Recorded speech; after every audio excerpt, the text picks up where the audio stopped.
Celtics, who actually went 0-2 to start the season after the loss of the All-Star Gordon Hayward, but they have won 14 straight since then. We're going to look now at their next 10 games.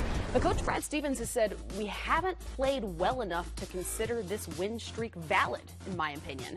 If you take a look even just at their next 3 games, they're against teams that haven't even cracked the 500 mark. So this streak very well could continue. Yeah. I was at their shoot-around today, and Brad Stevens was adamant about this, that they have not played well during this 14-game win streak. He thinks they've been lucky to win a lot of these games. They've depended on their defense. But he said offensively they got a lot of work to do. Now, look, I think they're going to beat Atlanta tonight. But even if they somehow don't, I mean, the issues are offensive for them, not really at the defensive end. Defense, they're fine. Yep. They've dug a hole, at least a 17-point hole, in 3 of those wins, but still somehow able to come back and ultimately win, largely in part just due to their talent level, not necessarily due to because of that hole that they have dug. What, though, is going wrong in those stretches where they're falling so far behind, especially early in games? Well, it's trying to find that offensive continuity where each guy knows that each half-court set, this is what we're going to run, this is what we're trying to get. And then when they get down by 17, it seems like they hit a gear defensively. Yeah. Then they start getting stops. Right. Then it's wide open three, easy layup, follow-up dunk. Then you look to yourself, now they're going down by 5. And then we look at the stats, you say, wait a minute. Those are all transition buckets, less half-court buckets. And I think that's the struggle that Brad Stevens is talking about. Yeah. Now that Gordon Hayward's gone, we understand that.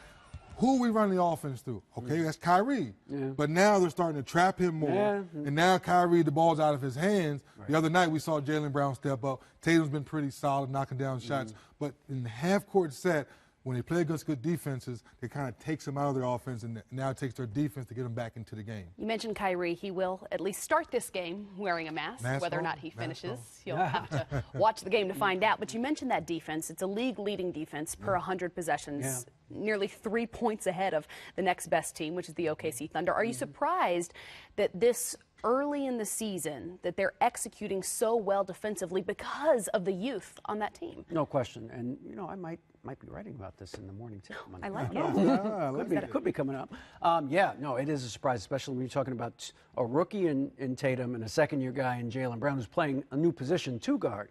Now, there are certainly advantages with his length to playing 2-guard, but there's also disadvantages. I mean, you're coming off a million pin downs, you're coming off single doubles, and he is defending without fouling, 3D. That, to me, is the most impressive thing, is that he is making people shoot over his length. Usually young guys, they can't help but reach. And veterans know how to draw fouls.